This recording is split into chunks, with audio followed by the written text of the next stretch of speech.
नमस्कार दोस्तों, मैं आपका दोस्त जयप्रकाश। स्वागत है आप सभी का हमारे यूट्यूब चैनल पर।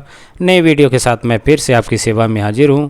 तो चलिए दोस्तों, आज की वीडियो में हम चर्चा करने वाले हैं अमलतास के विषय में। जैसा कि आप देख रहे हैं, इसे संस्कृत में आरोग्यवद कहा जाता है और भी कई नामों से इसे संस्कृत में कहा जाता है, किंतु आम बोलचाल की भाषा में जो हिंदी में इसे कहा जाता है तो उसी के विषय में मैं बताना चाहता हूँ।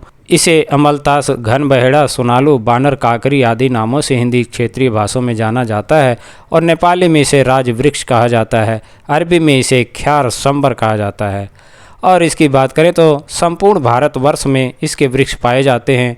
मई के महीने में फल पककर काले हो जाते हैं और पत्तियां झड़ जाती हैं। उसके बाद सुनहरे पीले फूलों से यह लद जाता है, जो अत्यंत ही मनमोहक दिखता है। औषधीय कार्यों के लिए चरक सुश्रुत संहिताओं में इसका उल्लेख प्राप्त होता है, जिससे मालूम पड़ता है कि प्राचीन काल से ही इसका प्रयोग होता आया है।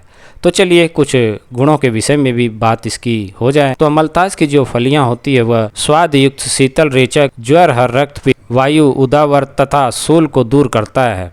और इसके कुछ प्रयोगों के विषय में बात करें तो जिनका पेट कभी साफ नहीं होता है तो वह हमेशा कब्ज की शिकायत से परेशान रहते हैं, तो वह इसके गूदे का 10 ग्राम की मात्रा में लेकर और इसे पानी के साथ काढ़ा बनाकर और इसे सुबह शाम लेते हैं, तो इससे जो है कि पेट बहुत ही अच्छे तरीके से साफ़ होता है। और भोजन के बाद वमन होकर यानी कि उल्टी होकर जो पेट में दर्द होता है तो उसमें अमलतास के गूदे का प्रयोग आप इसी प्रकार से करेंगे तो उससे जो है कि काफ़ी लाभ होता है।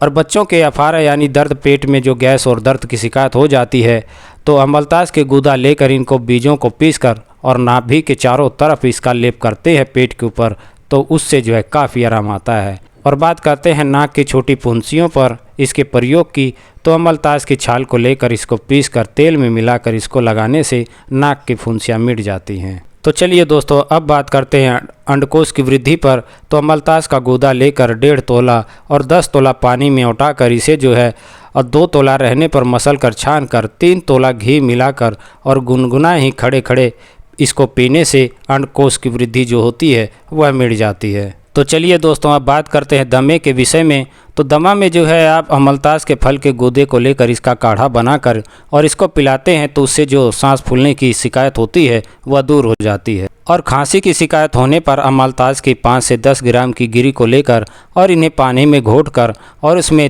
तिगुनी मात्रा के हिसाब से उसमें शक्कर मिलाकर या बूरा डालकर इसे गाढ़ी चाशनी बनाकर इसे चाटने से सूखी खांसी मिटती है। तो चलिए दोस्तों, अब बात करते हैं कामला के विषय में यानी कि पीलिया में। तो अमलतास का जो फल होता है उसकी गूदा ले करके आप जो है इसे गन्ने के रस में या कुम्हड़ा के रस में लेकर इसे बराबर कर लें और उसमें आंवले का रस बराबर मिला लें। इसके साथ दिन में 2 बार देने से पीलिया रोग में काफ़ी आराम मिलता है। तो चलिए दोस्तों, अब बात करते हैं जोड़ों के दर्द के विषय में। तो इसमें जो है वात रक्त की वजह से जो जोड़ों का दर्द पैदा हो जाता है उसके स्थान पर जो है आप अमलतास के फल मज्जा को लेकर और इसके पत्तों का पीस करके इसका लेप करते हैं उन जोड़ों के दर्द पर, तो उनसे जो है कि काफ़ी आराम आता है और सूजन हट जाती है। तो अब बात करते हैं अर्दित रोग के विषय में। तो इसमें जो है अमलतास के पत्तों को लेकर और गर्म करके उनकी पुलटिस बनाकर और इन्हें बांधने से जो शून्यवात और गठिया और अर्दित रोग यानी कि मुंह के लकवे पर ये बहुत ही अच्छा लाभ करता है। तो चलिए दोस्तों, बात करते हैं विपादिका के विषय में। तो अमलतास के पत्तों को लेकर इनका जो है पेस्ट बनाकर इनको लगाने से विपादिका तथा शीत से उत्पन्न हुए जो सूजन होती है उसमें काफ़ी लाभ होता है। तो चलिए दोस्तों, आगे बढ़ते हुए बात करते हैं कुष्ठ रोग के विषय में। तो इसमें जो है आप 10 से 15 अमलतास के पत्तों को लेकर और इन्हें पीसकर और इनका लेप करते हैं तो उससे जो है कुष्ठ और दाद, कंडू आदि जो चर्म रोग होते हैं वह सब ठीक हो जाते हैं। तो चलिए दोस्तों, चर्चा को आगे बढ़ाते हुए बात करते हैं पक्षाघात के विषय में।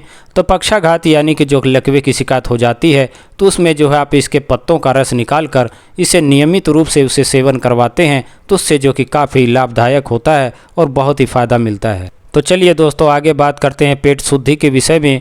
तो अमलतास के 2-3 पत्तों को लेकर इनमें नमक मिलाकर और मिर्च मिलाकर, मिर्च यानी काली मिर्च को मिलाकर और इसको खाते हैं तो उससे जो है पेट शुद्ध हो जाता है।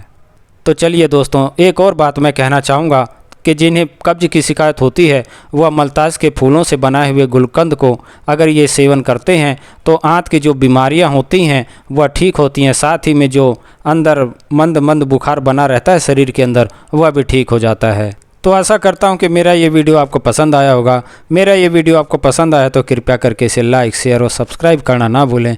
साथ ही बेल आइकन को भी प्रेस कर लें ताकि आने वाली हर वीडियो आपको तक पहुंचती रहे। तो आपके स्वास्थ्य की कामना के साथ अब मैं आपसे विदा चाहूँगा। नमस्कार, जय हिंद, जय भारत।